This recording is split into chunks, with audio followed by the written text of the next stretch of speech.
ദൈവനാമം വാഴ്ത്തപ്പെടുമാറാട്. ദൈവത്തിൻ്റെ കൃപയാൽ സംഖ്യാപുസ്തകം എന്ന വിഷയത്തിൻ്റെ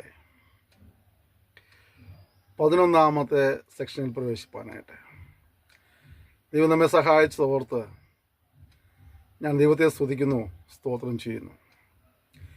നിങ്ങൾക്ക് ഏവർക്കും കർത്താവായ യേശുനാമത്തിലെ സ്നേഹം നിങ്ങളെ അറിയിക്കുകയാണ്. നിങ്ങൾ നൽകുന്ന പ്രോത്സാഹനത്തിന്, സഹകരണത്തിന്, പ്രാർത്ഥനയുടെ പിൻബലത്തിന് നന്ദി പറയുന്നു. ദൈവം നിങ്ങളെല്ലാവരെയും ധാരാളമായി അനുഗ്രഹിക്കുമാറാകട്ടെ. നാം കഴിഞ്ഞ സെക്ഷനിലെ 33-ാം അധ്യായത്തിൻ്റെ ഒടുവിലത്തെ വാക്യം ധ്യാനിപ്പാനിടയായി തീർന്നു. നാം ഈ സെക്ഷനിൽ 34-ാം അധ്യായത്തിൻ്റെ 1-ാം വാക്യം നമ്മൾ ചിന്ത തുടങ്ങുകയാണ്. 34-ാം അധ്യായത്തിൻ്റെ പ്രധാന പ്രതിവാദി വിഷയം എന്നുള്ളത് വാഗ്ദത്തദേശത്ത് അതിൻ്റെ അതിരുകളെക്കുറിച്ചുള്ളതായ വിവരണമാണ്. യഹോവ മോശയുടെ അരുളി ചെയ്തത്, ഇസ്രായേൽ മക്കളോട് നീ കൽപ്പിക്കേണ്ടതെന്നാൽ, നിങ്ങൾ കനാൻദേശത്തെത്തുമ്പോൾ നിങ്ങൾക്ക് അവകാശമായി വരുവാനിരിക്കുന്ന ദേശത്തിൻ്റെ അതിരുകൾ ഇങ്ങനെയായിരിക്കണം. തെക്കേ ഭാഗം സീൻ മരുഭൂമി തുടങ്ങി ഏദോമിൻ്റെ വശത്തുകൂടെ ആയിരിക്കണം. നിങ്ങളുടെ തെക്കേ അതിർ കിഴക്ക് ഉപ്പുകടലിൻ്റെ അറ്റം തുടങ്ങി ആയിരിക്കണം. പിന്നെ നിങ്ങളുടെ അതിർ അക്രബീം കയറ്റത്തിന് തെക്കോട്ട് തിരിഞ്ഞ് സിനിലേക്ക് കടന്ന് കാദേശ് ബർന്നയുടെ തെക്ക് അവസാനിപ്പിക്കണം. അവിടെ നിന്ന് ഹസറദാർ വരെ ചെന്ന് അസ്മോനിലേക്ക് കടക്കണം. പിന്നെ അതിര് അസ്മോൻ തുടങ്ങി മിസൈൻ ബോട്ടിലേക്ക് തിരിഞ്ഞ് സമുദ്രത്തെങ്കിൽ അവസാനിക്കണം. പടിഞ്ഞാറോട്ട് മഹാസമുദ്രം അതിർ ആയിരിക്കണം. അത് നിങ്ങളുടെ പടിഞ്ഞാറേ അതിർ. വടക്കേ മഹാസമുദ്രം തുടങ്ങി ഹോർ പർവ്വതം നിങ്ങളുടെ അതിരായിരിക്കണം. ഹോർ പർവ്വതം മുതൽ ഹമാത്ത് വരെ അതിരാക്കണം. സദാദിൽ ആ അതിർ അവസാനിക്കണം. പിന്നെ അതിർ സീഫ്രോൻ വരെ ചെന്ന് ഹസാർ എനാനിൽ അവസാനിക്കണം. ഇത് നിങ്ങളുടെ വടക്കേ അതിർ. കിഴക്കോ ഹസാർ എനാൻ തുടങ്ങി ഷെഫാം വരെ നിങ്ങളുടെ അതിരാക്കണം. ഷെഫാം തുടങ്ങി ആ അതിൻ്റെ കിഴക്ക് ഭാഗത്ത് റിബ്ല വരെ ഇറങ്ങിച്ചെന്നിട്ട് കിന്നേരത്ത് കടലിൻ്റെ കിഴക്കേ കര തൊട്ടിരിക്കണം. അവിടെ നിന്ന് യോർദാൻ വഴിയായി ഇറങ്ങിച്ചെന്ന് ഉപ്പ് കടലെങ്കിൽ അവസാനിക്കണം. ഇത് ചുറ്റും നിങ്ങളുടെ ദേശത്തിൽ അതിരായിരിക്കണം. മോശെ ഇസ്രായേൽ മക്കളോട് കൽപ്പിച്ചത്, നിങ്ങൾക്ക് ചീട്ടിനാൽ അവകാശം ലഭിക്കാനുള്ളതായി യഹോവ 9 ഗോത്രങ്ങൾക്ക് കൊടുപ്പാൻ കൽപ്പിച്ചിരിക്കുന്ന ദേശം ഇത് തന്നെ. രൂബേൻ ഗോത്രക്കാരുടെ കുടുംബങ്ങൾക്കും ഗാദ് ഗോത്രക്കാരുടെ കുടുംബങ്ങൾക്കും മനശ്ശയുടെ പാതി ഗോത്രത്തിനും താങ്ങളുടെ അവകാശം ലഭിച്ചുവല്ലോ. ഈ 2.5 ഗോത്രത്തിന് അവകാശം ലഭിച്ചത് കിഴക്കൻ പ്രദേശത്ത് എരിഹോവിന് കിഴക്ക് യോർദാനക്കരയായിരുന്നു. പിന്നെ യഹോവ മോശയുടെ അരുളി ചെയ്തു, നിങ്ങൾക്ക് ദേശം ഭാഗിച്ച് തരേണ്ടുന്നവരുടെ പേരുകളാവിത്: പുരോഹിതനായ എലയാസരും നൂൻ്റെ മകനായ യോശുവയും. ദേശത്തെ അവകാശമായി വിഭാഗിക്കേണ്ടതിന് നിങ്ങൾ ഓരോ ഗോത്രത്തിൽ നിന്നും ഓരോ പ്രഭുവിനെയും കൂട്ടിക്കൊള്ളണം. അവർ ആരെല്ലാമെന്നാൽ, യഹൂദ ഗോത്രത്തിൽ യെഫുന്നയുടെ മകൻ കാലേബ്, ശെമയീം ഗോത്രത്തിൽ അമ്മിഹൂദിൻ്റെ മകൻ ശെമുവേൽ, ബെന്യാമിൻ ഗോത്രത്തിൽ കിസ്ലോന്റെ മകൻ എലീദാദ്, ദാൻ ഗോത്രത്തിലുള്ള പ്രഭു യൊഗ്ലിയുടെ മകൻ ബുക്കി, യോസേഫിൻ്റെ പുത്രന്മാരിൽ മനശ്ശയുടെ ഗോത്രത്തിൽ നിന്നുള്ള പ്രഭു യെഫോദിൻ്റെ മകൻ ഹന്നിയേൽ, എഫ്രൈം ഗോത്രത്തിലുള്ള പ്രഭു സിബ്താന്റെ മകൻ കെമുവേൽ, സെബുലൂൻ ഗോത്രത്തിൽ നിന്നുള്ള പ്രഭു പർനാക്കിൻ്റെ മകൻ എലിസാഫാൻ, സാക്കർ ഗോത്രത്തിലുള്ള പ്രഭു അസാന്റെ മകൻ പൽത്തിയേൽ, ആശർ ഗോത്രത്തിലുള്ള പ്രഭു ശലോമിയുടെ പുത്രൻ അഹിഹൂദ്, നപ്താലി ഗോത്രത്തിലുള്ള പ്രഭു അമിഹൂദിൻ്റെ മകൻ പദഹേൽ. ഇസ്രായേൽ മക്കൾക്ക് കനാൻദേശ അവകാശം വിഭാഗിച്ചു കൊടുക്കേണ്ടതിന് യഹോവ നിയമിച്ചവർ ഇവർ തന്നെ. 35-ാം അധ്യായത്തിൽ പ്രവേശിക്കുകയാണ്. 35-ാം അധ്യായത്തിൽ നിന്നുള്ള പ്രധാനപ്പെട്ട പ്രതിവാദി വിഷയം എന്നുള്ളത് അതിൻ്റെ 1 മുതൽ 5 വരെയുള്ള ഭാഗത്ത് കാണുന്നത് ലേവ്യരുടെ പട്ടണങ്ങളാണ്. 6 മുതൽ 34 വരെയുള്ള ഭാഗത്ത് കാണുന്നത് സങ്കേത നഗരങ്ങളെക്കുറിച്ചുള്ള വിവരണവും വധശിക്ഷയുമാണ്. യഹോവ പിന്നെയും യെരിഹോവിനെതിരെ യോർദാനരികെ മോവാബ് ഭൂമിയിൽ വെച്ച് മോശയുടെ അരുളി ചെയ്തത്, ഇസ്രായേൽ മക്കൾ നിങ്ങളുടെ അവകാശത്തിൽ നിന്ന് ലേവ്യർക്ക് വസിപ്പാൻ പട്ടണങ്ങൾ കൊടുക്കണമെന്ന് അവരോട് കൽപ്പിക്കുക. പട്ടണങ്ങളോട് കൂടെ അവയുടെ പുൽപ്പുറവും നിങ്ങൾ ലേവ്യർക്ക് കൊടുക്കണം. പട്ടണങ്ങൾ അവർക്ക് പാർപ്പിടമായിരിക്കണം. അവയുടെ പുൽപ്പുറം ആടുമാടുകൾ മുതലായ സകല മൃഗസമ്പത്തിനും വേണ്ടിയായിരിക്കണം. നിങ്ങൾ ലേവ്യർക്ക് കൊടുക്കേണ്ടുന്ന പുൽപ്പുറം പട്ടണത്തിൻ്റെ മതിലെങ്കിൽ തുടങ്ങി പുറത്തോട്ട് ചുറ്റും 1000 മുഴം വിസ്താരമായിരിക്കണം. പട്ടണം നടുവാക്കി അതിന് പുറമേ കിഴക്കോട്ട് 2000 മുഴവും തെക്കോട്ട് 2000 മുഴവും പടിഞ്ഞാറോട്ട് 2000 മുഴവും വടക്കോട്ട് 2000 മുഴവും അളക്കണം. ഇത് അവർക്ക് പട്ടണങ്ങളുടെ പുൽപ്പുറമായിരിക്കണം. നിങ്ങൾ ലേവ്യർക്ക് കൊടുക്കുന്ന പട്ടണങ്ങളിൽ 6 സങ്കേത നഗരങ്ങളായിരിക്കണം. കൊല ചെയ്തവൻ അവിടേക്ക് ഓടിപ്പോകണതിന് നിങ്ങൾ അവയെ അവന് വേണ്ടി വേർതിരിക്കണം. ഇവ കൂടാതെ നിങ്ങൾ വേറെയും 42 പട്ടണങ്ങളെ കൊടുക്കണം. അങ്ങനെ നിങ്ങൾ ലേവ്യർക്ക് കൊടുക്കുന്ന പട്ടണങ്ങളെല്ലാം കൂടെ 48 ആയിരിക്കണം. അവയും അവയുടെ പുൽപ്പുറങ്ങളും കൊടുക്കണം. ഇസ്രായേൽ മക്കളുടെ അവകാശത്തിൽ നിന്ന് ജനമേറിയവരേറെയും ജനം കുറഞ്ഞവർ കുറേയും പട്ടണങ്ങൾ കൊടുക്കണം. ഓരോ ഗോത്രം തനിക്ക് ലഭിക്കുന്ന അവകാശത്തിന് ഒത്തവണ്ണം ലേവ്യർക്ക് പട്ടണങ്ങൾ കൊടുക്കണം. യഹോവ മോശയുടെ അരുളി ചെയ്തത് നീ ഇസ്രായേൽ മക്കളോട് പറയേണ്ടതെന്നാൽ നിങ്ങൾ യോർദാൻ കടന്ന് കനാൻ ദേശത്തെത്തിയ ശേഷം ചില പട്ടണങ്ങൾ സങ്കേതനഗരങ്ങളായി വേർതിരിക്കണം. അബദ്ധവശാൽ ഒരുത്തനെ കൊന്നുപോയവൻ അവിടേക്ക് ഓടിപ്പോകണം. കൊല ചെയ്തവൻ സഭയുടെ മുമ്പാകെ വിസ്താർന്ന് നിൽക്കും വരെ അവൻ പ്രതികാരൻ്റെ കയ്യാൽ മരിക്കാതിരിക്കണതിന് അവ സങ്കേതനഗരങ്ങൾ ആയിരിക്കണം. നിങ്ങൾ കൊടുക്കുന്ന പട്ടണങ്ങളിൽ 6 സങ്കേതനഗരമായിരിക്കണം. യോർദാനക്കരെ 3 പട്ടണവും കനാൻ ദേശത്ത് 3 പട്ടണവും കൊടുക്കണം. അവ സങ്കേതനഗരങ്ങൾ ആയിരിക്കണം.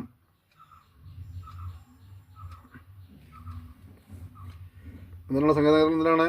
കൊല ചെയ്തവൻ സഭയുടെ മുമ്പാകെ വിസ്താരത്തിൽ നിൽക്കും വരെ അവൻ പ്രതികാരൻ്റെ കയ്യാൽ മരിക്കാതിരിക്കാനാണ് സങ്കേതനഗരങ്ങളാക്കി വെച്ചിരിക്കുന്നത്. അവകാശാല ഇവിടത്തിനെ കൊല്ലുന്നവൻ ഏവനും അവിടേക്ക് ഓടിപ്പോകേണ്ടതിന് ഈ 6 പട്ടണം ഇസ്രായേൽ മക്കൾക്ക് പ്രദേശിക്കും. 1 വർക്കുന്നവനും സങ്കേതമായിരിക്കണം. അല്ല ആരെങ്കിലും ഇരുമ്പായുധം കൊണ്ട് ഒരുത്തിനെ അടിച്ചിട്ട് അവൻ മരിച്ചുപോയാൽ അവൻ കൊലപാതകന് മരണശിക്ഷ അനുഭവിക്കണം. മരിപ്പാൻ തക്കവണ്ണം ആരെങ്കിലും ഒരുത്തിനെ കല്ലെറിഞ്ഞിട്ട് അവൻ മരിച്ചുപോയാൽ അവൻ കൊലപാതകൻ മരണശിക്ഷ അനുഭവിക്കണം. അല്ലെങ്കിൽ മരിപ്പാൻ തക്കവണ്ണം ആരെങ്കിലും കയ്യിലിരുന്ന മരായുധം കൊണ്ട് ഒരുത്തിനെ അടിച്ചിട്ട് അവൻ മരിച്ചുപോയാൽ അവൻ കൊലപാതകന് മരണശിക്ഷ അനുഭവിക്കണം. രക്തപ്രതികാരങ്ങൾ തന്നെ കൊലപാതകനെ കൊല്ലണം. അവനെ കണ്ടുകൂടുമ്പോൾ അവനെ കൊല്ലണം. ആരെങ്കിലും ദ്വേഷനിമിത്തം ഒരുത്തിനെ കുത്തുകയോ കരുതിക്കൂട്ടി അവൻ്റെ മേൽ വല്ലതും എറിയുകയോ ചെയ്തിട്ട് അവൻ മരിച്ചുപോയെങ്കിൽ, അല്ലെങ്കിൽ ശത്രുതയാൽ കൈകൊണ്ട് അവനെ അടിച്ചിട്ട് അവൻ മരിച്ചുപോയാൽ അവനെ കൊന്നവൻ മരണശിക്ഷ അനുഭവിക്കണം. അവൻ രക്തപ്രതികാരകൻ കൊലപാതകനെ കണ്ടുകൂടുമ്പോൾ കൊന്നുകളയണം.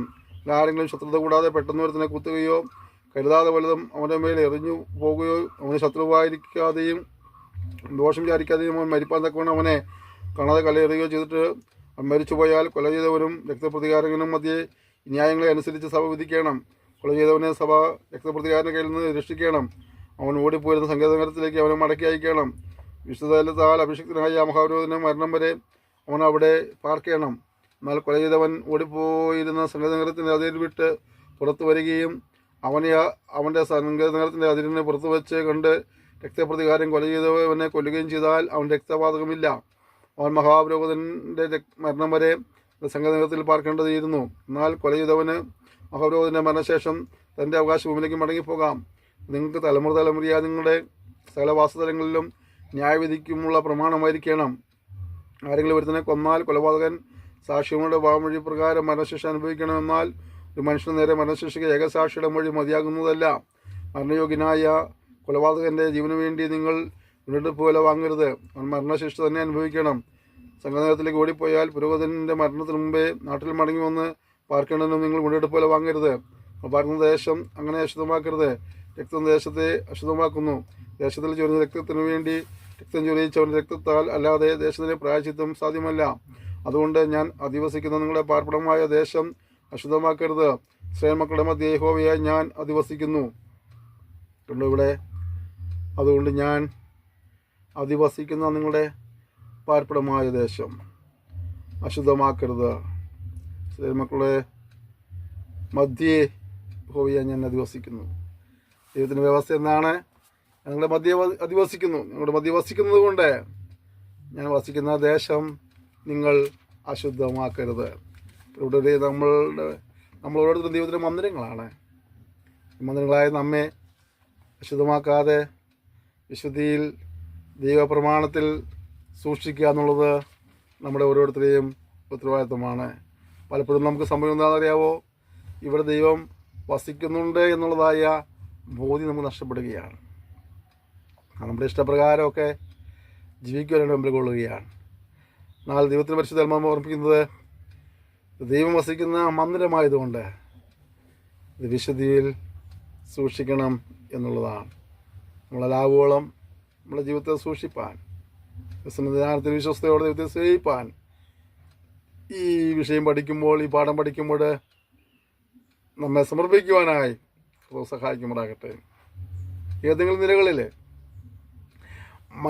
മലിനതകൾ ഉണ്ടെങ്കിൽ, ദൈവത്തിന് ഇഷ്ടമില്ലാത്ത അശുദ്ധികളുണ്ടെങ്കിൽ അതെല്ലാം പറഞ്ഞ് ഉപേക്ഷിച്ച് കൈകൾ പ്രാപിച്ച് ഈ ആലയം വിശുദ്ധിയോടെ സൂക്ഷിപ്പാനായി നമ്മെ സമർപ്പിക്കുവാൻ കർത്താവ് നമ്മെ സഹായിക്കുമാറാകട്ടെ.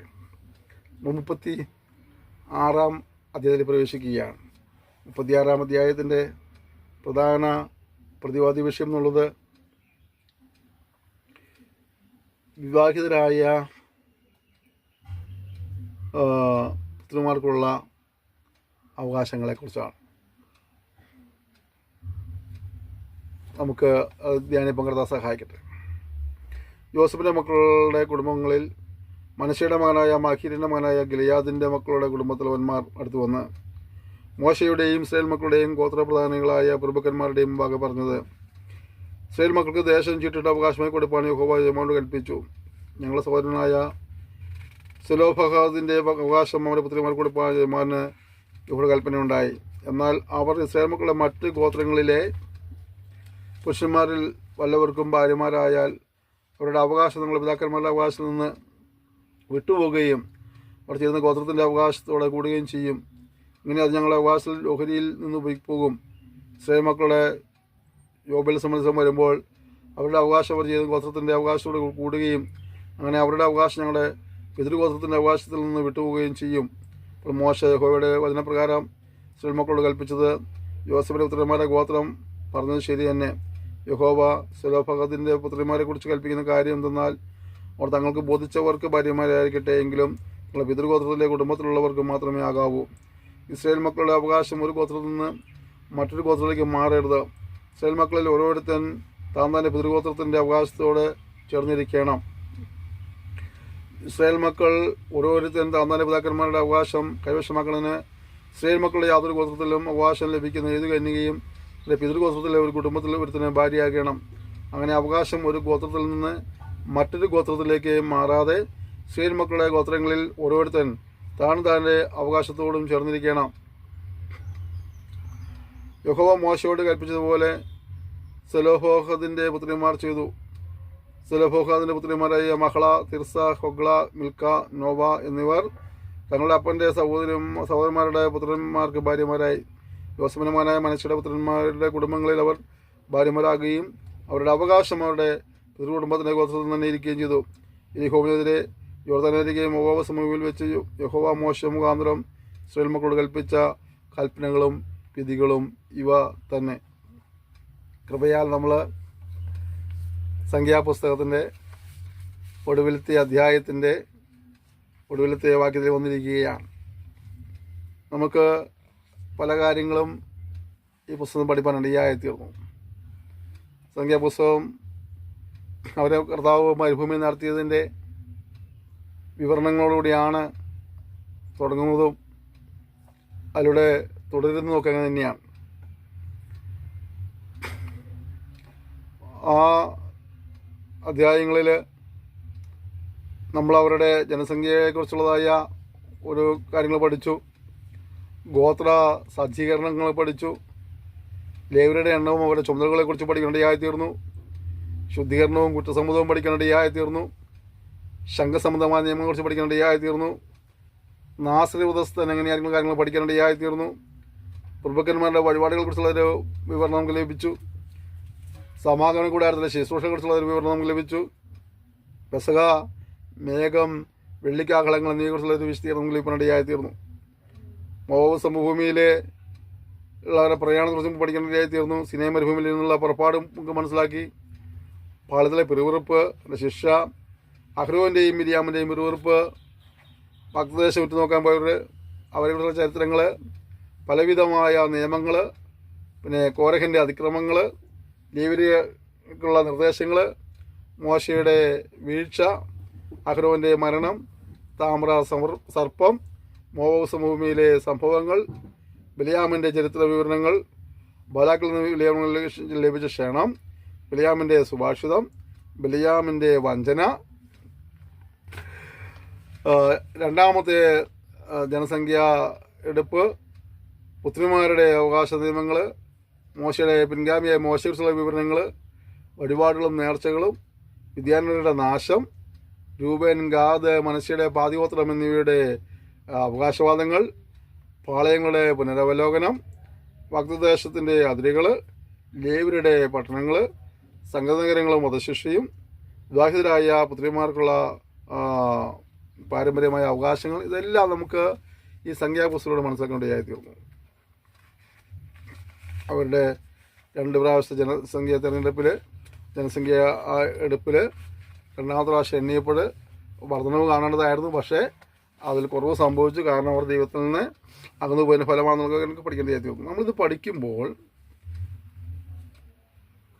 നമ്മെ കാണുവാനായിട്ട്, നമ്മെ ഒന്ന് പരിശോധിപ്പാനായിട്ട് നമുക്ക് ഈ പഠനങ്ങളെല്ലാം ഉപകരിക്കുന്നു.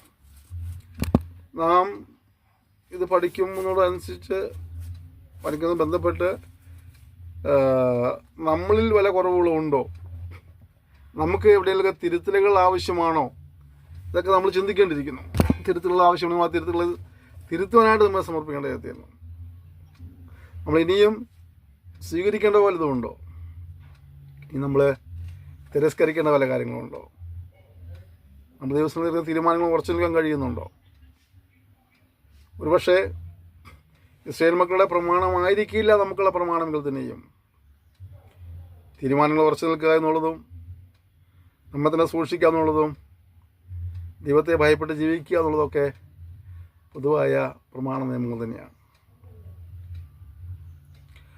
അപ്പോൾ നാം ദൈവനം പഠിക്കുമ്പോൾ ഈ പഠനം നമുക്ക് അനുഗ്രഹപ്രദമാകുന്ന രീതിയിൽ ഇതായിത്തീരണമെങ്കിൽ നാം ആ നിലകളിലുള്ള തീരുമാനങ്ങളിലേക്ക്, സമർപ്പണങ്ങളിലേക്ക് വരേണ്ടത് അത്യന്താപേക്ഷിതമാണ്. ഇത് നമ്മുടെ 40ാമത്തെ വിഷയമാണ്. കർത്താവ് താമസിച്ചാൽ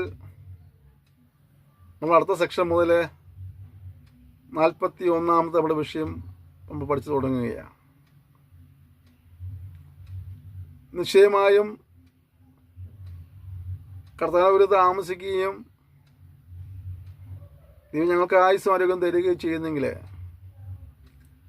തുടർന്നും പല വിഷയങ്ങൾ നമുക്ക് പഠിക്കാൻ കഴിഞ്ഞു വന്നേക്കാം. എത്ര വിഷയങ്ങൾ പഠിച്ചു, എത്ര വിഷയങ്ങൾ പഠിപ്പിച്ചു എന്നുള്ളതൊന്നും ദൈവത്തിന് വിഷയമല്ല. മനസ്സിലാക്കിയ കാര്യങ്ങൾ ജീവിതത്തിൽ എത്രമാത്രം പ്രാവർത്തികമാക്കുന്നുണ്ട് എന്നായിരിക്കും ഒരു പക്ഷേ ദൈവം നമ്മെക്കുറിച്ച് നോക്കുന്നത്. അങ്ങനെ ദൈവം നമ്മൾ നോക്കുമ്പോൾ നാം മനസ്സിലാക്കിയ ദൈവജനങ്ങൾ സത്യത്തിനനുസരിച്ച് നമ്മുടെ ജീവിതത്തെ രൂപീകരിക്കുന്നുണ്ട്, ക്രമീകരിക്കുന്നുണ്ട് എന്നുള്ളതായ ഒരു റിപ്പോർട്ട് ദൈവം ഭാഗം നമ്മെക്കുറിച്ച് ലഭിക്കാനായിട്ട് നമ്മെ സമർപ്പിക്കാം. ഒപ്പം തന്നെ നമ്മൾ ചില കാര്യങ്ങൾ പഠിച്ചു.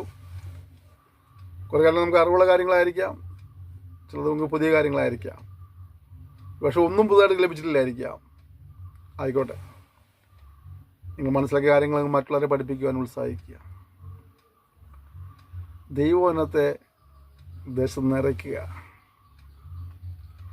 ഷെയർ ചെയ്യുന്നതിലൂടെ, നിങ്ങൾ പഠിച്ച കാര്യം മറ്റുള്ളവരെ പഠിപ്പിക്കുന്നതിലൂടെയൊക്കെ ദൈവവചനത്തെ നമുക്ക് ദേശത്ത് നിറയ്ക്കേണ്ടതായി തീരും.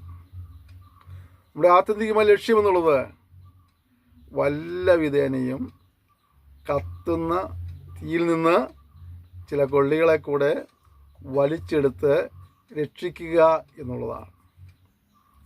അതിനുവേണ്ടി ആവോളം ഉത്സാഹിപ്പാൻ കർത്താവ് നമ്മെ സഹായിക്കട്ടെ. ശിഷ്ടായുസ് മുഴുവൻ ദൈവനാമ മഹത്വത്തിന് വേണ്ടി ദൈവരാജ്യ വ്യാപ്തിക്കാൻ നിലകൊള്ളുവാനായി നമ്മൾ സമർപ്പിക്കാം. ദൈവത്തോട് ഒരുമിച്ച് പ്രാർത്ഥിക്കുക. സ്വർഗീയ പിതാവേ തന്ന സെക്ഷനായി സ്തോത്രം ചെയ്യുന്നു. ഞങ്ങളോട് സംസാരിപ്പാനിടയായി തീർന്നല്ലോ. ഒരാളത്തെല്ലാം പരിശോധന പൂരിപ്പിക്കുമ്പോഴാണെന്ന് പ്രാർത്ഥിക്കുന്നു. ഞങ്ങൾ നിന്നെ പൂർണ്ണമായി അനുസരിക്കുന്നവരായിട്ട് കാലേബിനെ പോലെ യോശുവയെ പോലെ അതിനോട് പൂർണ്ണമായി പറ്റി നിൽക്കുവാനായിട്ട് കൃപ നൽകുമാറാണെന്ന് പ്രാർത്ഥിക്കുന്നു. ബഹുഭൂരിപക്ഷം പേരും എന്ത് ചെയ്യുന്നു എന്നുള്ളതല്ല കർത്താവേ, ഞങ്ങൾ ആയിരുന്നിടങ്ങളിൽ ഞങ്ങൾ മനസ്സിലാക്കിയതുപോലെ നിന്നെ സേവിപ്പാനുള്ള കൃപ നൽകപ്പെടുമാറാകണമേ എന്ന് പ്രാർത്ഥിക്കുന്നു. ഈ പാഠ്യവിഷയത്തിൻ്റെ ആരംഭ സെക്ഷൻ മുതൽ ഒടുവിലത്തെ സെക്ഷൻ വരെയും ഇതിൽ പങ്കെടുത്ത മക്കളെല്ലാവരും ഭരമേൽപ്പിച്ച് പ്രാർത്ഥിക്കുന്നു. ഇവരെ അനുഗ്രഹിക്കണമേ കർത്താവേ. ഒരു വ്യക്തിപരമായ വിഷയങ്ങളും മേൽ, കുടുംബത്തിൻ്റെ ആവശ്യങ്ങളും മേൽ, തൊഴിൽ മേഖലയിലെ ആവശ്യങ്ങളും മേൽ, ഭാവിയുള്ള ബന്ധത്തിലുള്ള ആവശ്യങ്ങളും മേലെല്ലാം കർത്താത്ഭുതങ്ങളെ പ്രവർത്തിക്കുമ്പോഴാണെന്ന് പ്രാർത്ഥിക്കുന്നു. ഓരോരായിരിക്കുന്ന തലങ്ങളിൽ നമ്മുടെ അടുത്ത് ജീവിപ്പാൻ അനുഗ്രഹങ്ങൾ പ്രായപ്പാൻ ഇവരെ സഹായിക്കുമ്പോഴാണെന്ന് പ്രാർത്ഥിക്കുന്നു. അവർ പഠിക്കുന്ന കാര്യങ്ങൾ മറ്റുള്ളവരെ പഠിപ്പിക്കാനുള്ള കൃപ നമുക്ക് നൽകപ്പെടുമ്പോഴാണെന്ന് പ്രാർത്ഥിക്കുന്നു.